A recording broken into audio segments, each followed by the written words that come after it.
Hello and welcome dear students to Unacademy's JEE channel. This is JEE live daily और आज हमारा lecture number 2 है area under curve का। Last lecture में बच्चों हमने इसका बेसिक आइडिया लेना स्टार्ट कर दिया था, लेकिन जो भी हमने क्वेश्चंस किए थे वो एक स्पेसिफिक टाइप को बिलोंग करते थे, जहां पर हमने बोला था कि अगर आपको एरिया निकालना है एक्स एक्सिस के साथ में तो वो कैलकुलेशन कैसे होता है। ठीक है, उसके ऊपर अब हमें एक दो टाइप और पढ़ना है ताकि आप यहाँ पर और भी बढ़िया वाले क्वेश्चंस कर पाओ। ठीक है, सो यहाँ पर बता देता हूँ आप सभी बच्चों को कि यहाँ पर अनअकैडमी जे चैनल पर जो सारी टीम है, यहाँ पर Jayant sir, Paras sir, NaMo sir and my self Sameer, यहाँ पर बच्चों आपकी हेल्प करने के लिए मौजूद हैं।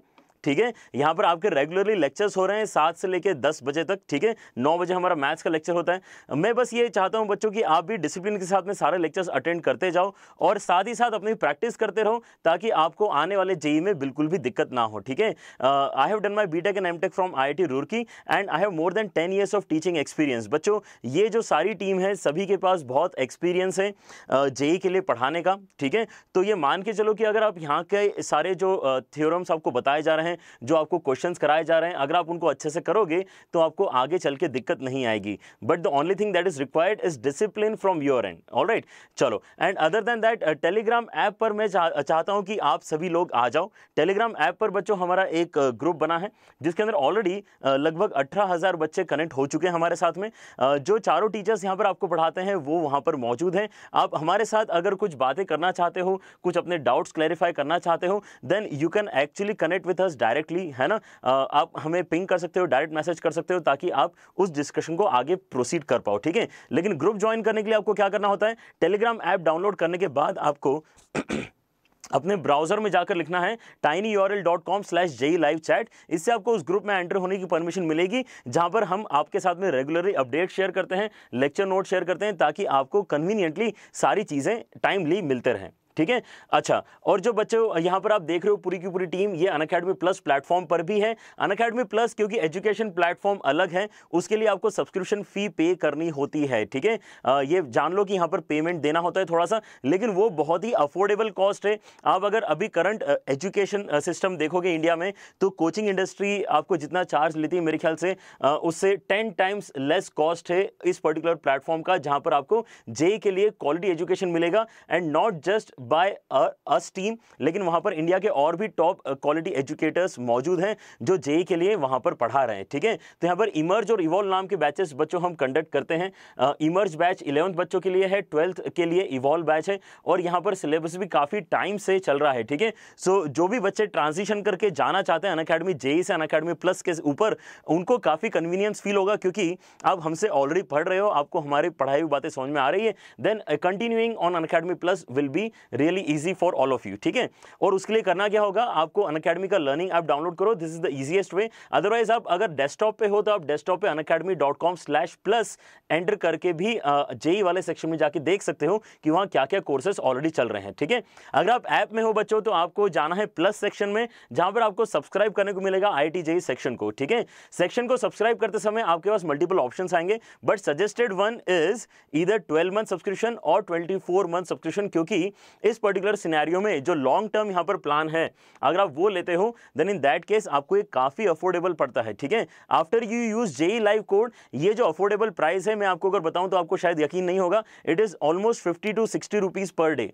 ठीक है, 50 से 60 रुपए पर डे ही आपको देना है। यहां पर सारे ही आपको सब्जेक्ट मिलेंगे, मल्टीपल टीचर्स मिलेंगे और इनफैक्ट आपको एक टेस्ट सीरीज भी मिलेगी जहां पे आपको अपनी तैयारी कैसे चल रही है उसके बारे में पता चलेगा। ठीक है, so it is that affordable, so don't miss out on this opportunity जो अनअकैडमी प्लस पर आपको यहां पर मिल रही है। ठीक है, यू आर वन ऑफ दो स्टूडेंट्स जो ओपन है ऑनलाइन स्टडीज के लिए, क्योंकि आप यूट्यूब पर पढ़ने आ रहे हो। ठीक है, देन आप सोचो कि अगर आपको एक डेडिकेटेड प्लेटफॉर्म मिल जाए जहां पर पढ़ाई ही होती है, यहां पर और कोई डिस्ट्रैक्शन आपके पास नहीं है, तो आप सोचो कि आपका प्रिपरेशन ऑटोमेटिकली लेवल 2 पे पहुंच ही जाएगा। ठीक है, so that is the benefit of joining Unacademy plus. लेकिन यहां पर भी बच्चों क्लासेस इसी तरीके से चलते रहेंगी और हम डिस्कशंस इसी तरह से आगे इंटरेस्टिंग वे में करते रहेंगे। ठीक है, तो आज बच्चों जो हम स्टार्ट करने वाले हैं that is area bounded with y axis. After that we will proceed on to area bounded between two curves. ठीक है, which is the main topic. ठीक है, area bounded between two curves पर ही मैक्सिमम क्वेश्चंस आप expect कर सकते हो, लेकिन उसके पहले एक छोटा टॉपिक पढ़ना जरूरी है which is area bounded with y axis. ठीक है, तो हमने बच्चों एक्स एक्सिस के साथ में जो जो केसेस देखे थे बिल्कुल उसी तरीके से केसेस आपको यहाँ पर वाई एक्सिस के साथ में भी मिलते हैं। ठीक है, देखें यहाँ पर क्या हो रहा है अगर आपके पास में ऐसा कोई कर्व है, ठीक है, अगर आपके पास में ऐसा कोई कर्व है, अब यहां पे मैं इसको कर्व बोल रहा हूं, ये फंक्शन का ग्राफ नहीं है, ठीक है। फंक्शन का ग्राफ क्या टेस्ट फॉलो करता है, अगर मैं वर्टिकल लाइन ड्रॉ करूं तो वो कर्व को एक ही बार कट करना चाहिए, ठीक है। लेकिन यहां पे आपको फंक्शन है ऐसा कोई भी जरूरी बात नहीं होती है, ठीक है। हमने क्या किया है, लास्ट क्लास में भी काफी सारे ऐसे क्वेश्चंस किए थे जिसके अंदर ग्राफ जो था, ठीक है, वो फंक्शन का नहीं था, वो केवल एक रिलेशन का ग्राफ था, जैसे कि y² = 4x, ठीक है। तो यहां पर भी वैसे ही कुछ तो हो रहा है। आपके पास में जो ग्राफ है रेड कलर से यहां पे मैंने डिनोट किया है यहां पर, लेकिन आपको ग्राफ के साथ में जो एरिया बाउंडेड निकालना है वो y एक्सिस के साथ में निकालना है। अगर मुझे ये काम करना है तो मुझे अब क्या करना होगा, मुझे मेरा जो रेक्टेंगल है, हमने बच्चों एरिया का रिलेशन कैसे सीखा है, एरिया का रिलेशन हमने सीखा है यहां पर थ्रू स्मॉल रेक्टेंगल्स, ठीक है। ये हमने डेफिनेट इंटीग्रेशन में किया था।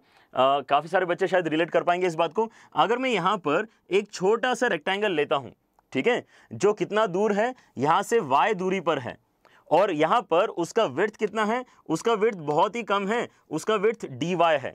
ऐसे रेक्टेंगल का अगर मैं आपसे एरिया पूछूंगा तो आप क्या बोलोगे, इसका विड्थ तो dy है, लेकिन इसका टोटल लेंथ कितना आया, ये कौन बताएगा कि x एक्सिस वाला कोऑर्डिनेट कितना है, x कोऑर्डिनेट कितना है इसका, ठीक है। तो x कोऑर्डिनेट अगर यहां पर आपको पता करना है तो आपको क्या निकालना पड़ेगा, आपको यहां पर gy निकालना पड़ेगा। यहां पर आपके पास में जो फंक्शन है यूजुअली लिखा हुआ किस फॉर्मेट में होता है, y = fx फॉर्मेट में फंक्शन आपका लिखा हुआ होता है, ठीक है, क्वेश्चंस में।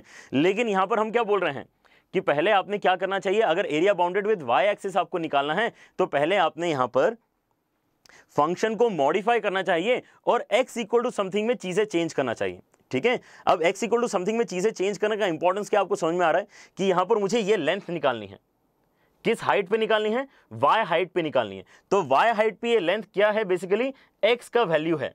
अभी जो x का वैल्यू है अगर वो लेंथ है तो मैं करना क्या चाहता हूं, यहां पर मैं एक्चुअली x dy ऐसा इंटीग्रेट करना चाहता हूं, ठीक है। x dy क्या है, मेरा एरिया का रेक्टेंगल का एरिया है, और ऐसे छोटे छोटे सारे रेक्टेंगल्स में अगर ऐड करना चाहता हूं तो लिमिट ऑफ सम किस में कन्वर्ट हो जाएगा, इंटीग्रेशन में चेंज हो जाएगा। और यहां पर आप देख पा रहे हो कि आपकी लिमिट कहां से कहां तक जा रही है, आपकी लिमिट यहां पर जा रही है c से लेकर d तक। तो ये आपका आंसर होना चाहिए, ठीक है।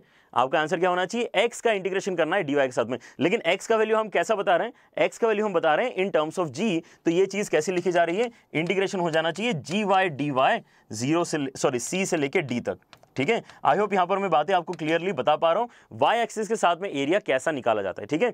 x एक्सिस के साथ में जब एरिया हम निकालने की कोशिश कर रहे थे तो हमने वर्टिकल रेक्टेंगल्स के साथ में यहां पे कैलकुलेशन करना स्टार्ट किया था।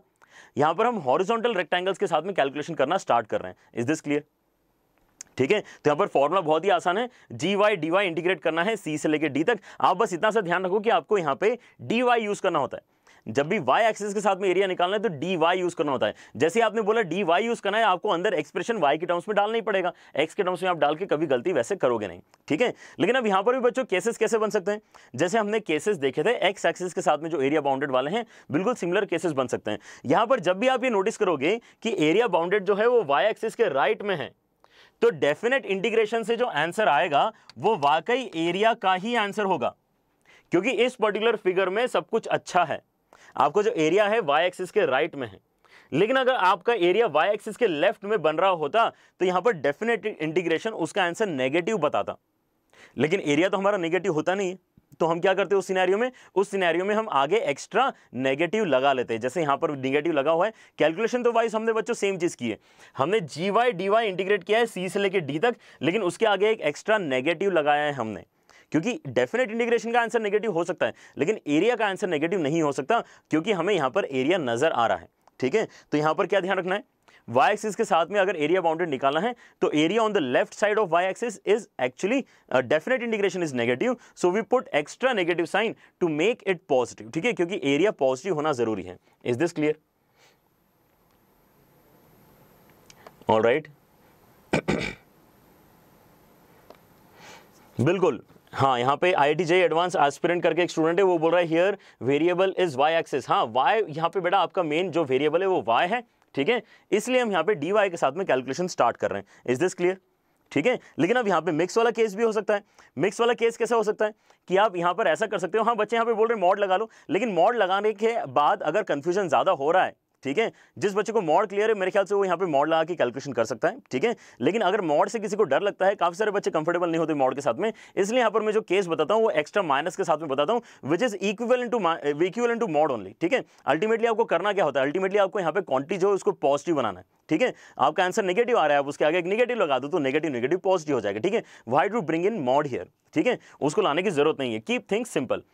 अच्छा यहाँ पर लेकिन अगर आपका कर्व ऐसा कुछ है जो धोखा दे रहा है, बेसिकली क्या हो रहा है, यहां पर कोई एक पोर्शन है सी से लेके ई तक, वहां पे आपका जो कर्व है वो वाई एक्सिस के राइट में है, उसके बाद ई से लेके डी तक आपका कर्व जो है लेफ्ट साइड में, तो कोई बात नहीं, ऐसे केसेस हमने क्या किए थे, एक्स एक्सिस के साथ में इस तरह के केसेस ऑलरेडी हमने देखे हुए हैं, एक्स एक्सिस के साथ में ऐसे केसेस हमने ऑलरेडी देखे हुए हैं। तो हम क्या बोलेंगे कि अच्छा ठीक है, मुझे सी से लेके डी तक अगर कोई जाने के लिए बोल रहा है तो मैं इसको ई के ऊपर ब्रेक कर लूंगा, क्योंकि यहां पे C से लेके E तक राइट साइड में एरिया बन रहा है, तो C से लेके E तक का जो कैलकुलेशन होगा उसके अंदर नॉर्मल GY DY कर लो।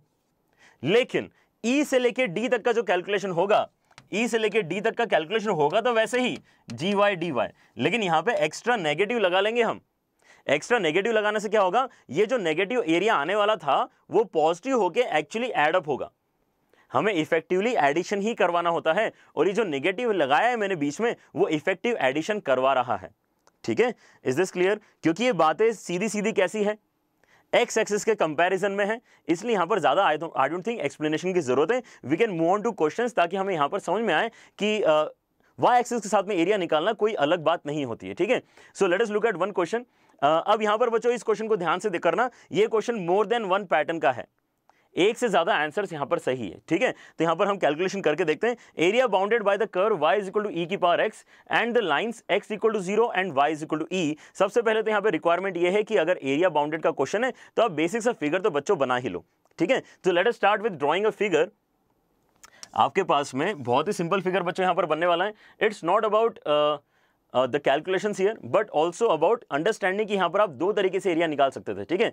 ई की पावर एक्स का यहां पर आपको कर्व बनाते आता है, ई की पावर एक्स मैंने बना दिया, एक्स इक्वल टू 0 यहां पे ऑलरेडी बना हुआ है, एक्स इक्वल टू 0 मतलब y axis, y equal to e में बना लेता हूं, तो वाई इक्वल टू ई जो है वो ऐसा कुछ बन जाएगा, वाई इक्वल टू ई वाली लाइन ये है, ठीक है। ये ई पे इंटरसेक्ट कर रहा है, ये 1 है, और अगर ये ई है तो मतलब आपका एक्स इनपुट जो है वो कितना होना चाहिए, 1 होना चाहिए। आपका एक्स का इनपुट कैसा होना चाहिए, 1 होना चाहिए। किसके ग्राफ के ऊपर बात कर रहा हूं मैं, y is equal to e की पावर x में अगर मैं x का वैल्यू 1 डालूंगा तो आउटपुट आपको e मिलेगा, तो ये 1, e आपका पॉइंट हो गया। क्लियर है? अब मैं क्या निकालना चाहता हूं, area bounded by this curve मतलब blue line, x equal to 0 मतलब black line, and y is equal to e मतलब रेड लाइन, ठीक है। ब्लैक, रेड एंड ब्लू के बीच में जो एरिया आया वो ये वाला एरिया है। आपको ये एरिया कैलकुलेट करके बताना है कौन सा आंसर यहां पर आना चाहिए, ठीक है। देखो यहां पर ध्यान से, यहां पर मैं दो तरीके से सोच सकता हूं। एक तरीका तो ये है कि हम एक्स एक्सिस वाले थॉट के साथ में आगे बढ़ें, ठीक है। मुझे अगर ये रेड शेडेड रीजन निकालना है तो ऐसा करते हैं कि ये जो नीचे मैंने ग्रीन शेड किया है वो मैं कैलकुलेट कर लेता हूं, और ग्रीन जो शेडेड रीजन है उसको हम सब्ट्रैक्ट कर देंगे किसी एक रेक्टेंगल में से। रेक्टेंगल नजर आ रहा है आपको, एक रेक्टेंगल है जिसके अंदर रेड शेडेड रीजन है और ग्रीन शेडेड रीजन है, तो इस रेक्टेंगल का एरिया कितना होगा वो निकालना बहुत ही आसान है। इसका लेंथ जो है वो 1 है और इसकी जो हाइट है वो e है, तो इसका ओवरऑल एरिया रेक्टेंगल का कितना हो जाएगा, e हो जाएगा। उसमें से मैं क्या हटा देना चाहता हूं, उसमें से मैं हटा देना चाहता हूं ये जो ब्लू कर्व का एरिया है विथ एक्स एक्सिस, मतलब ग्रीन वाला एरिया में हटा देना चाहता हूं। तो ग्रीन वाला एरिया निकलने का तरीका क्या है, आप फंक्शन को इंटीग्रेट कर लो, कहां से लेके कहां तक, ग्रीन वाला एरिया कहां से लेके कहां तक बन रहा है, 0 से लेके 1 तक, ठीक है। ये आपका एक आंसर हो गया, e minus integration of e raise to x 0 से लेके 1 तक, मतलब कौन सा आंसर यहां पे सही हो गया, आपका सी आंसर आपका सही हो गया। लेकिन यहां पर फिर से मैंने आपको पहले ही हिंट दे दिया था, ध्यान से करो इस बच्चों इस क्वेश्चन को, क्योंकि यहां पर ये मल्टी करेक्ट क्वेश्चन है, यहां पर एक से ज्यादा आंसर सही हो सकते हैं, ठीक है। तो हम ये सोचेंगे कि अच्छा ठीक है, ये जो रेड एरिया मैंने अभी कैलकुलेट किया है, क्या इसको निकालने का कोई और तरीका भी हो सकता है क्या, राइट। तो यहां पर हमें समझ में आएगा कि हाँ यार एक और तरीका हो सकता है, क्योंकि मैं डायरेक्टली वाई एक्सिस के साथ में तो कैलकुलेशन कर सकता था, क्योंकि एक्चुअली क्वेश्चन तो वाई एक्सिस के साथ वाला ही होना चाहिए था, ये तो हमने ज्यादा मेहनत कर दी, ठीक है। तो अगर मुझे रेड एरिया निकालना है, रेड शेडेड रीजन का एरिया निकालना है, तो मैं क्या बोलूंगा, ए एरिया डायरेक्टली लिखा जा सकता है, इंटीग्रेट कर लो, कहां से लेके कहां तक, वाई एक्सिस पे कहां से लेके कहां तक जा रही चीजें, 1 से लेके ई तक जा रही है चीजें, तो 1 से लेके ई तक आप इंटीग्रेट कर लो, ठीक है। अच्छा, लेकिन किस चीज को इंटीग्रेट करेंगे, समथिंग dy, मतलब क्या करना पड़ेगा, जी वाई डी वाई, मतलब मुझे यहां पर इक्वेशन लिखनी तो है कर्व की, लेकिन y के टर्म्स में लिखनी है। ठीक है, अभी क्या लिखा हुआ है, x के टर्म्स में लिखा हुआ है, x के टर्म्स में e रेज टू x सही है। ठीक है, मुझे ऐसा नहीं चाहिए। अगर ये y is equal to e raise to x है तो मैं x इक्वल टू कितना बोलूंगा, दोनों साइड log ले लेते हैं। ठीक है, तो यहां पर कितना हो जाएगा, ln y is equal to x. तो मैं क्या करूंगा, यहां पे ln y इनपुट में दूंगा, कितना हो जाएगा, ln y। क्या ऐसा आंसर आपको नजर आ रहा है? बिल्कुल नजर आ रहा है। यहां से डायरेक्टली आपको डी आंसर नजर आएगा। बहुत बढ़िया। यहां पर अजमेरा करके एक बच्चा है जो बीसीडी आंसर बता रहा है, आदित्य बीसीडी बता रहा है, ऑलराइट, संभव इज आल्सो बीसीडी। दीपक बेटा आपने केवल सीओडी बताया, एक बार चेक करो। वैष्णव आपने भी केवल सीओडी बताया, शिवम ने भी केवल सीओडी बताया। बच्चों यहां पर ध्यान से देखो, आपका डी आंसर तो आ ही रहा है, लेकिन क्या हमने डेफिनेट इंटीग्रेशन की प्रॉपर्टीज पढ़ी हैं? क्या मैं इस डेफिनेट इंटीग्रेशन को a plus b minus x कर सकता हूं? क्या a plus b minus x वाली प्रॉपर्टी अगर मैं यहां पर लगाऊंगा तो मेरा जो a वाला एरिया है वो 1 से लेके e तक ln के अंदर 1 plus E minus Y D Y भी लिखा जा सकता है। कैलकुलेशन वाइज तो इसका भी आंसर वही आएगा। Is this clear? क्लियर है? यहां पर आपका बी आंसर भी करेक्ट आएगा। तो हमने यहां पर किया क्या है, जो ln वाला फंडा यूज किया, क्या आपको समझ में आया? हमने यहां पे डायरेक्टली y एक्सिस के साथ में एरिया निकालने के लिए क्या किया, यहां पे चेंज, यहां पर हमने y का रेंज देखा कहां से लेके कहां तक जा रहा है, और y के टर्म्स में फंक्शन को लिखा। y के टर्म्स में फंक्शन को यहां पे इनपुट देना जरूरी है अगर आप y के साथ में एरिया निकालना चाहते हो। तो बस इतना सा ध्यान आपको रखना है। क्लियर हो गया? तो ये तो बहुत ही आसान क्वेश्चन था, जस्ट ये रियलाइज करवाने के लिए कि आपको यहां पे इनपुट किस तरीके से देना चाहिए। लेकिन और थोड़ा बेटर क्वेश्चन करते हैं यहां पे। Let us try to do something like this. अब ये आपका इंटीजर टाइप क्वेश्चन है, इसका आंसर आपका इंटीजर में आना चाहिए। अगर किसी को क्लिक करता है तो यहां पे कैलकुलेशन स्टार्ट कर सकता है। जो यहां पर पहली बार सीख रहा है वो ये ध्यान से सुनो कि इसको कैलकुलेट आप कैसे करोगे। ठीक है, हम कोई भी क्वेश्चन बच्चों हमेशा कैसे स्टार्ट करेंगे, एटलीस्ट रफ फिगर तो प्लॉट करेंगे ही। ठीक है, सो रफ फिगर प्लॉट करते हैं इसका, और उसके बाद फिर सोचते हैं कि इसका एरिया कौन सा वाला हमें फाइंड करना है। ठीक है, तो यहां पर ऐसे कुछ स्टार्ट करते हैं। यहां पे आपको बनाना है y square is equal to 4ax type का कुछ। तो y square is equal to 4ax exactly नहीं है, इसका मतलब इसका सेंटर जो है वो 0 0, सॉरी, इसका जो वर्टेक्स है वो 0 0 पर नहीं आने वाला। इसका वर्टेक्स कहां जाएगा, इस पैराबोला का वर्टेक्स जाएगा -1,0 पे। अब ये बातें बच्चों आपको पता होनी चाहिए, क्योंकि कोनिक सेक्शन में हम काफी बार डिस्कस कर चुके हैं। ठीक है, मतलब हम नहीं कर चुके हैं, मुझे पढ़ाना बचा है अभी इस चैनल पे, लेकिन आप क्योंकि 12th के बच्चे हो तो आपने ये सब डिस्कस किया हुआ होगा। ठीक है, ऑलराइट। तो -1,0 पे यहां पर इसका क्या आने वाला है, -1,0 पे इसका वर्टेक्स आने वाला है। ठीक है, और ये पैराबोला कैसे जाने वाला है, ये पैराबोला राइट ओपनिंग रहेगा, राइट साइड में ओपन रहेगा। ठीक है, y square is equal to 4x का फैमिली का पैराबोला ये। ठीक है, तो अब ये चीजें कैसी जाएंगी, इस तरह से ओपन होंगी। तो ऐसे कुछ मान लेते हैं यहां पे। ठीक है, अब मुझे बताओ जल्दी से कि ये कट कहां करेगा, ये जो पर्टिकुलर पॉइंट है ये कौन सा रहेगा। ये निकालने के लिए मैं क्या करता हूं, x की वैल्यू 0 डाल देंगे। अगर x की वैल्यू में इसके अंदर 0 डालता हूं तो क्या हो जाएगा, यहां पे y स्क्वायर इक्वल टू 4 बनेगा, मतलब y की वैल्यू +2 एंड -2, दोनों वैल्यूज हमें एक साथ मिल गए, y की वैल्यू +2 एंड -2। ठीक है, ये हमारा ग्राफ कुछ तो बन रहा है। लेकिन अब मुझे जाना कहां से कहां तक है, मुझे एरिया निकालना है y एक्सिस के साथ में जब मैं 0 से लेके 4 तक जा रहा हूं। ठीक है, 0 से लेके 4 तक आपको जाना है और एरिया यहां पे निकाल के बताना है। ठीक है, ऑलराइट। तो गौरव यहां पर एक आंसर बता रहा है 4/3। गौरव बेटा एक बार चेक करो यही सही आंसर है क्या। हाँ, वी के शर्मा यहां पे आंसर बता रहे हैं हमारे इंटरसेक्शन पॉइंट का, which is 2 and -2। That is absolutely right, वही मैंने यहां पे नोटिस किया है और मार्क किया है। ठीक है, अब मैं क्या करना चाह रहा हूं, 4 भी यहां पे नोटिस करना चाह रहा हूं, क्योंकि मुझे एरिया जो निकालना है वो 4 तक जाके निकालना है। ठीक है, तो मान लेते हैं ये 4 है। एकदम रफ फिगर बनाए तो ऐसा नहीं लगेगा आपको कि बहुत अच्छा बनाए, लेकिन ठीक है, हमें एक बेसिक आइडिया समझ में आ गया कि अब 0 से लेके 4 में y एक्सिस के साथ में होने क्या वाला है। ठीक है, y एक्सिस के साथ में अगर ये रेड कर्व एरिया बाउंड करेगा तो आपको ये समझ में आएगा कि 0 से लेके 2 में तो ये लेफ्ट हैंड साइड में एरिया बाउंड कर रहा है, और 2 से लेके 4 में ये राइट हैंड साइड में एरिया बाउंड कर रहा है। तो यहां पर हम दो अलग अलग तरीके से इसको कैलकुलेशन कर लेंगे। क्लियर है, कितना आएगा यहां पे देखें जरा। आपको इंटीग्रेट तो क्या करना है, आपको इंटीग्रेट तो रेड कर्व को ही करना है, लेकिन क्योंकि आप y एक्सिस के साथ में करने वाले हो तो सबसे पहले कर्व की इक्वेशन को चेंज कर लो। यहां पर अभी इस कर्व की इक्वेशन कैसे लिखी हुई है, y square is equal to 4 into x plus 1 लिखी हुई है। मैं आपको बोल रहा हूं कि 4 से डिवाइड करो और 1 को लेफ्ट हैंड साइड लेके आओ ताकि आपको मिले x is equal to y square by 4 minus 1। ठीक है, क्या मिला हमें, y स्क्वायर बाय 4 माइनस 1, क्योंकि मुझे फंक्शन अब किसके टर्म्स में लिखना पड़ेगा, y के टर्म्स में लिखना पड़ेगा। ठीक है, तो अब करते हैं, यहां पे ध्यान रख के करेंगे सब कुछ।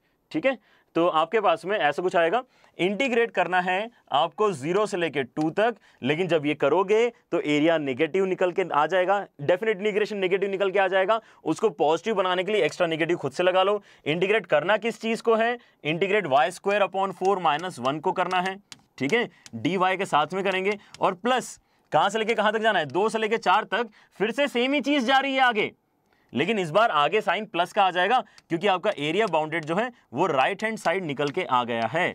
Is this clear? बहुत ही बेसिक सा कैलकुलेशन है, जल्दी करो और मुझे आंसर बताओ। यहाँ पे 4/3 बच्चे, इतने सारे बच्चे 4/3 आंसर बता रहे हैं इसका। ऑलराइट, कौन कौन है? अच्छा, रोहित है यहाँ पे जो 8/3 आंसर बता रहा है, संभव 4/3 है, उसके बाद शिवम 4/3 है, कशिश 4/3 है। 4/3 इतने सारे बच्चों का आंसर कैसे निकल के आ रहा है? पीयूष है जो आंसर 4 बता रहा है, आर्या यहाँ पे 4 आंसर बता रही है। Alright, there are some students who I think have reached to the right answer. Aman यहाँ पे 4 आंसर बता रहा है। बच्चों यहाँ पे ध्यान से सुनो, यहाँ पर आप कैलकुलेशन मिस्टेक कर रहे हो। इसका मतलब अगर आपके सामने मैं इक्वेशन लिख चुका हूं जो इतना सिंपल इंटीग्रेशन है, इससे लाख गुना डिफिकल्ट इंटीग्रेशन हम डेफिनेट इंटीग्रेशन और इनडेफिनेट इंटीग्रेशन में कर चुके हैं और आपको वो करते आता है, और तब भी आप यहां पे गलतियां कर रहे हो। मतलब ये बहुत ही सीरियस मैटर है। एरिया अंडर द कर्व में जो मेन यहां पे बच्चों की दिक्कत आती है, नेगेटिव मार्किंग वाली दिक्कत आती है, वो यही आती है कि लिमिट पुट करते समय कैलकुलेशन मिस्टेक करते हैं। So make sure that you reach to the right answer every time. कोई भी क्वेश्चन ऐसा अधूरा नहीं छोड़ना है आपको कि हाँ ये तो मुझे समझ में आ गया, अब मैं अगला क्वेश्चन करता हूं। नहीं, आपको एक क्वेश्चन का इक्वेशन समझ में आ गया, लेकिन सॉल्व करके एक बार प्रैक्टिस करो, क्योंकि एग्जाम में आपको सॉल्व करके ही आंसर मार्क करना पड़ेगा। ठीक है, make sure that you are doing all the calculation on your own. ठीक है, यहां पर क्या होने वाला है, y³ बनेगा, माइनस y हो जाएगा, इसके ऊपर लिमिट जाएगी 0 से लेकर 2 तक। उसके बाद आपके पास प्लस आ रहा है, y³ होगा, माइनस y हो जाएगा, इसके ऊपर लिमिट लगेगी 2 से लेकर 4 तक।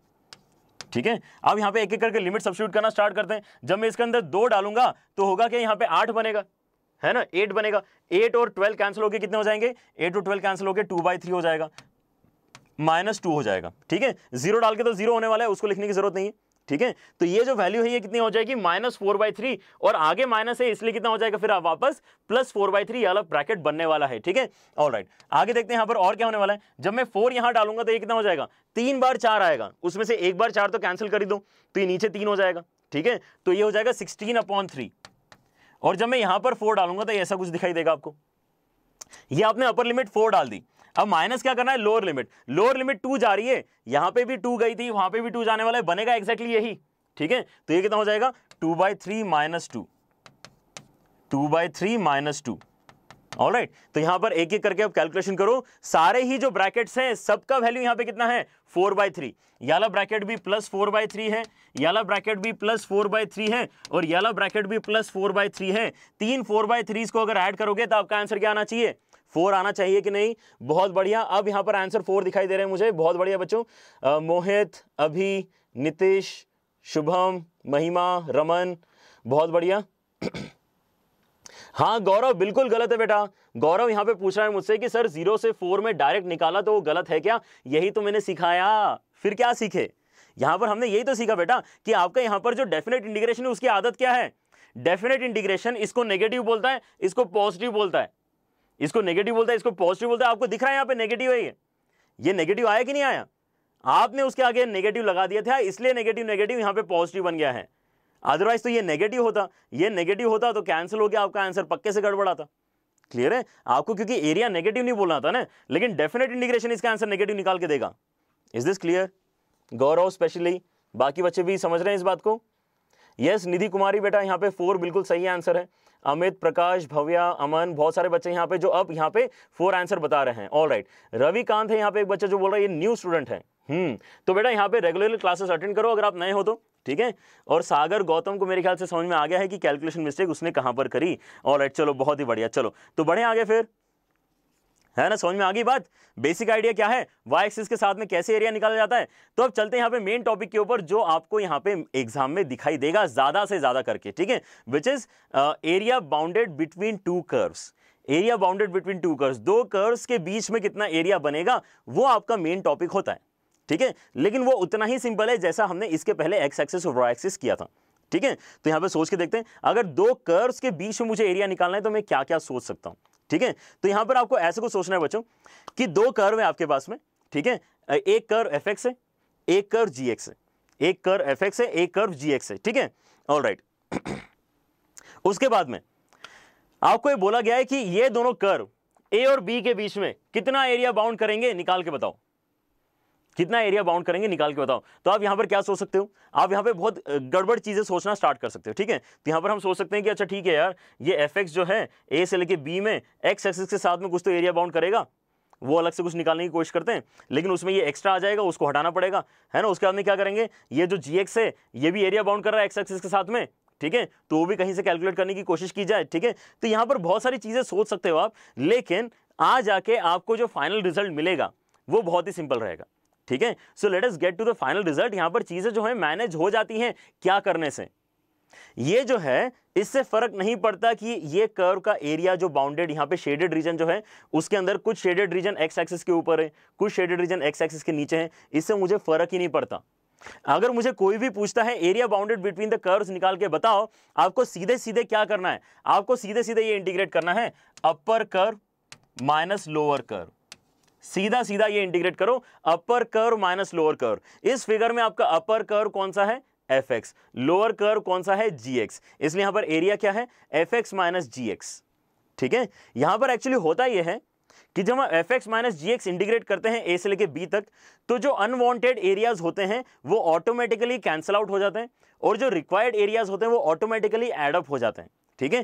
क्वेश्चंस करेंगे ज्यादा क्लियर होगा, लेकिन this is the major idea जो आपको पता होना चाहिए। एरिया बिटवीन टू कर्व्स जब भी निकालना है, अपर कर्व माइनस लोअर कर्व करो और आपका आंसर आपके सामने होगा, ठीक है। क्लियर हो रही सभी को। लेकिन यहां पर साथ में देखो मैंने क्या लिखा है, dx लिखा है, तो यहां पर आपको लिमिट जो है वो x की देखनी पड़ेगी, कहां से लेके कहां तक जा रहे हो। तो x की वैल्यू यहां पर इस फिगर में आपकी कहां तक जा रही है, a से लेके b तक जा रही है, alright. So this is the first idea, area bounded between two curves में ये एक टाइप का फिगर आपको मिल सकता है, ठीक है। दूसरे टाइप का जो फिगर बच्चों आपको मिल सकता है वो एक्चुअली ऐसा दिखेगा जिसके अंदर आपको अपर कर्व और लोअर कर्व पहचानते ही नहीं आएंगे, ऐसा हो सकता है, ठीक है। ऐसा हो सकता है कि आपको अपर कर्व लोअर कर्व पहचानते ही ना आए, ठीक है। तो वहां पे भी कुछ ना कुछ तो आपको सोचना पड़ेगा, ठीक है। तो देखो यहां पर एक कर्व में बना के दिखाता हूं आपको। लेट अस से मैंने यहां पर ऐसे कुछ बनाने की सोची, एक पैराबोला बनाया मैंने, ठीक है, और एक और पैराबोला बना लेता हूं, ऐसा बना लेते हैं, वो थोड़ा छोटा पैराबोला है, ठीक है। या सोचो कि इलिप्स से आगे जाके कहीं तो भी इलिप्स बन रहा है, कुछ जो भी है, ठीक है। लेकिन ये दो कर्व्स हैं हमारे पास, एक ब्लू कर्व है और एक यहाँ पे रेड कर्व है। अब मैं बोल रहा हूं कि ब्लू और रेड के बीच में एरिया निकाल के बताओ, तो ब्लू और रेड के बीच का एरिया अगर मैं यहाँ पे ग्रीन कलर से शेड करूं तो आप सभी ये तो मुझे बता पाओगे ग्राफ देख के कि सर ये वाला एरिया आप पूछना चाहते हो, आप ये वाला एरिया पूछना चाहते हो। लेकिन अगर मैं इस फिगर में अब आपसे पूछूं कि कौन सा वाला कर्व अपर कर्व है और कौन सा वाला कर्व लोअर कर्व है, तो यहां चीजें बहुत ही कंफ्यूजिंग हो जाएंगी, ठीक है। यहां पर चीजें बहुत ही कंफ्यूजिंग हो जाती है, यहां पर हमें एक्चुअली दिख ही नहीं रहा है कि अपर कर्व कौन सा है, लोअर कर्व कौन सा है। करना क्या होता है, करना तो हमें यही होता है, अपर कर्व माइनस लोअर कर्व का इंटीग्रेशन ए से लेके बी तक। लेकिन ये मैं वेरिएशन कहां से लेके कहां तक देख रहा हूं, एक्स एक्सिस के ऊपर वेरिएशन देख रहा हूं। अगर मुझे ये दिखेगा ही नहीं किसी क्वेश्चन में, अगर ऐसी प्रॉब्लम आएगी, then I can actually go after doing something like this. मैं y एक्सिस के साथ में यहां पे कैलकुलेशन स्टार्ट कर सकता हूं, and I can actually calculate right curve minus left curve. क्या करेंगे, right curve minus left curve, क्योंकि इस फिगर में देखिए अगर मैं आपको पूछूंगा ब्लू वाला जो कर्व है वो राइट वाला है या रेड वाला राइट वाला है, आप सभी बच्चे क्लियरली मुझे बोलोगे कि यहां पे सर ब्लू वाला कर्व जो है वो राइट में है और रेड वाला जो है लेफ्ट में है। तो यहां आपको कंफ्यूजन नहीं आया। तो आपके पास दो चीजें होती है करने के लिए, या तो आप राइट माइनस लेफ्ट कर सकते हो या फिर आप अप माइनस लोअर कर सकते हो, ठीक है। अपर माइनस लोअर करना है या फिर राइट माइनस लेफ्ट करना है। लेकिन राइट माइनस लेफ्ट का जो भी कैलकुलेशन हो रहा है वो एक्चुअली विथ y एक्सिस होता है। राइट माइनस लेफ्ट का जो कैलकुलेशन होता है वो विथ y एक्सिस होता है। तो यहां पे आपको जो इंटीग्रेट करना है दैट इज विथ dy। इस चीज को ध्यान रखो, राइट माइनस लेफ्ट dy के साथ में आएगा और आपका अपर माइनस लोअर जो है वो dx के साथ में आएगा। Is this clear? क्लियर है? सर आप लिखा करो कि क्वेश्चन कब आया था, उससे क्या हो जाएगा निखिल? क्वेश्चन कब आया था ये लिखने से कुछ ज्यादा फायदा वैसे होने वाला नहीं। लिख सकता हूं, काफी सारी बार लिखता भी हूं। अगर मुझे ऐसा लगता है कि ये बताना इंपॉर्टेंट है कि ये किस ईयर में आया था तो मैं डेफिनेटली लिखता हूं उस चीज को, ठीक है। Alright. Sir why from y axis, sir please tell. All right, तो यहां पर सोच के देखो बेटा, यहां पर आपको अगर एरिया निकालना है, यार तो मेरे ख्याल से क्लियर हो रहा है हमें। वाई एक्सिस के साथ में यहां पर मैं क्या कर सकता हूं, यहां पर मैं ये देख सकता हूं कि अगर मैं वाई एक्सिस के साथ में एरिया निकालने की कोशिश करूंगा, ठीक है, तो ये वाला एरिया कुछ तो कैलकुलेशन में आएगा, ठीक है, फिर इस साइड वाला भी एरिया आएगा, लेकिन अब ये आधा एरिया पॉजिटिव है, आधा एरिया नेगेटिव है। यहां पर हम जितना ज्यादा सोचेंगे उतना ज्यादा कंफ्यूजन होगा वैसे हमें, ठीक है। लेकिन अब यहां पे राइट साइड में जो आपका इसके साथ में एरिया है उसको भी सोच के देखो, ठीक है। ब्लू एक्सिस, ब्लू वाला जो है उसका भी वाई एक्सिस के साथ में सोच के देखो, ठीक है।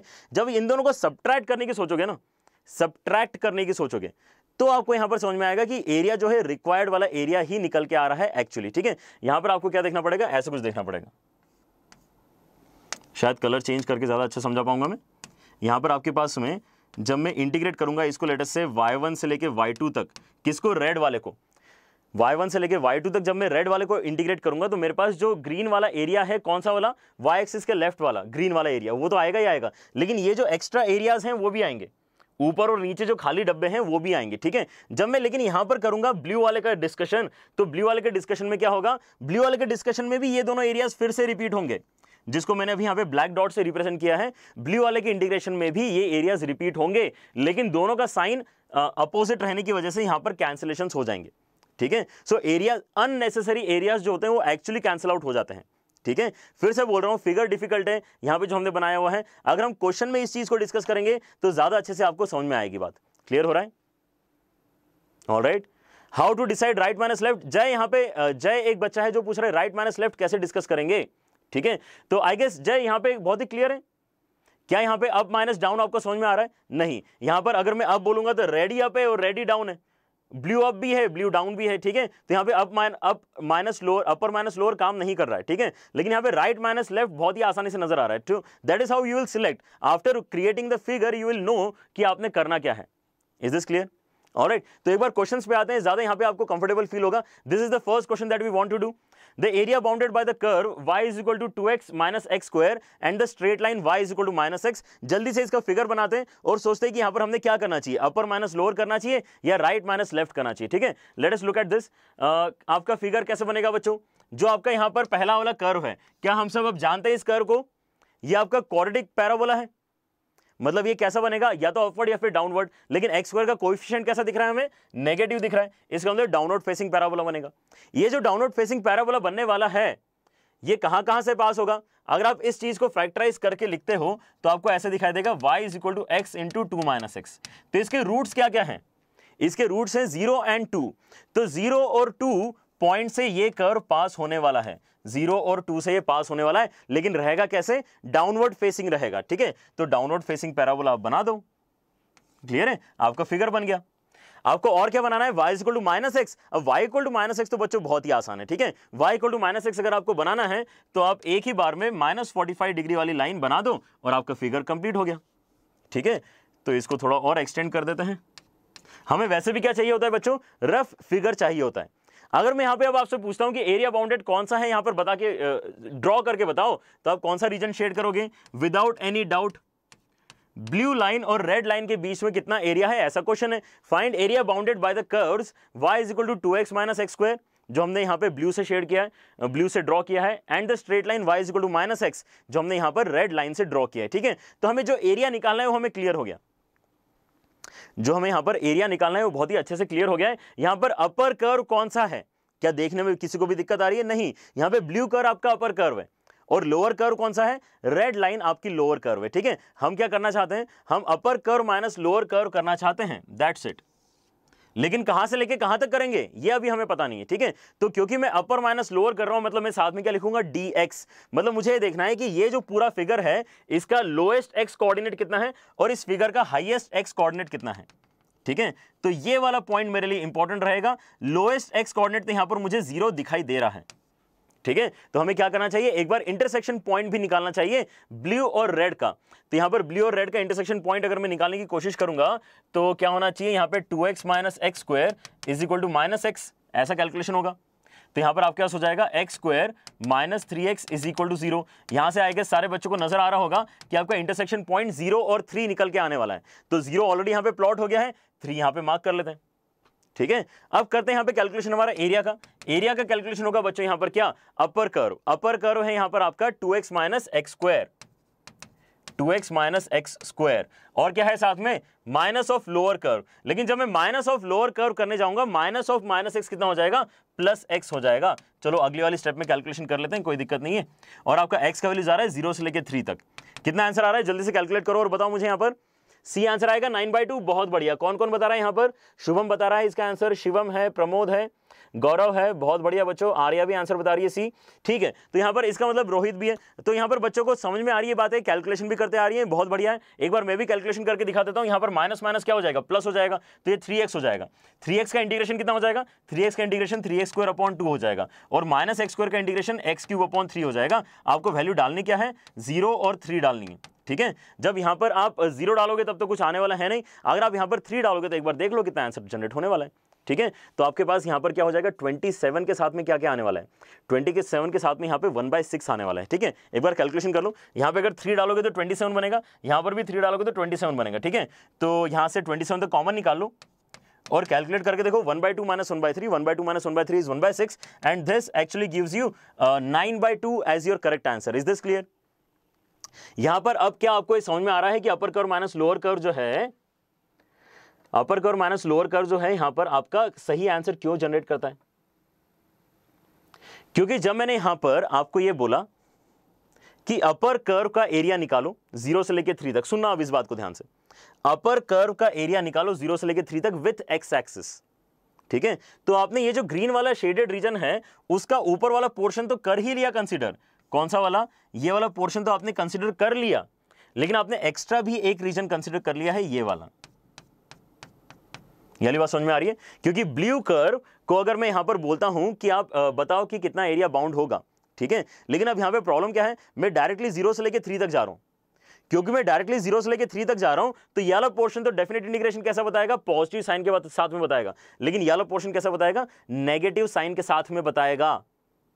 ये बात समझ में आ रही है? हमने यहाँ पे ब्रेक नहीं किया है। जैसे गौरव यहाँ पे हमसे पूछा था कि अगर ब्रेक नहीं करेंगे तो क्या दिक्कत आएगी, तो यहाँ पे एक्चुअली ब्रेक नहीं करने से फायदा हो रहा है, ठीक है। यहाँ पर ये ऊपर वाला एरिया पॉजिटिव के साथ में आया, लेकिन नीचे वाला एरिया नेगेटिव के साथ में आया, क्योंकि हमने केवल डेफिनेट इंटीग्रेशन लिखा है, ठीक है। जब मैंने लोअर कर्व को इंटीग्रेट करने का सोचा, तो लोअर कर्व को जब मैं इंटीग्रेट करूंगा तो ये नीचे वाला अनशेडेड जो ग्रीन रीजन अभी बचा है वो आ जाएगा, साथ ही साथ ये एक्स्ट्रा रीजन भी आ जाएगा, ठीक है, ये एक्स्ट्रा रीजन भी आ जाएगा। लेकिन अब यहां पर क्या हो रहा है, दोनों के दोनों एरियाज नेगेटिव आ रहे हैं, ये वाला भी नेगेटिव एरिया आएगा, ये भी नेगेटिव एरिया आएगा। तो जब मैं अब इसको सब्ट्रैक्ट करूंगा, क्या किया मैंने, सब्ट्रैक्ट किया है। जब मैं इस चीज को सब्ट्रैक्ट करूंगा तो ये ऑब्वियसली जो दोनों सेम एरियाज थे, ये वाला एरिया कैंसिल आउट हो जाएगा, ये वाला एरिया कैंसिल आउट हो जाएगा, ठीक है। ये ब्लैक वाला एरिया कैंसिल हो गया, और ये जो एरिया नेगेटिव खुद ब खुद आया था वो माइनस साइन की वजह से पॉजिटिव हो जाएगा। तो अल्टीमेटली हमारे पास बचेगा क्या, अल्टीमेटली हमारे पास ऊपर वाला एरिया बचेगा जिसको अभी मैंने ब्लैक से शेड किया है, और साथ में ये नीचे वाला जो ग्रीन एरिया है वो भी आ जाएगा। जैसे मैं आपको बोल रहा था क्वेश्चन में अगर आप इस चीज को नोटिस करोगे ज्यादा फायदा होगा। इस क्वेश्चन में आप बड़ी आसानी से देख सकते हो कि upper curve minus lower curve is actually the right thing to do. अगर नहीं समझ में आया तो एक बार फिर से इसी क्वेश्चन के थ्रू सोच के देखो, लेकिन आगे से हम ऐसा सोचेंगे नहीं। हमें कॉन्फिडेंस होना चाहिए कि upper curve minus lower curve से आंसर निकलता है, ठीक है। यहां पर जो भी अननेसेसरी चीजें हैं वो कैंसिल हो जाती हैं, और जो रिक्वायर्ड चीजें होती हैं उन्हीं का यहां पर आपका फाइनल आंसर निकल के आता है।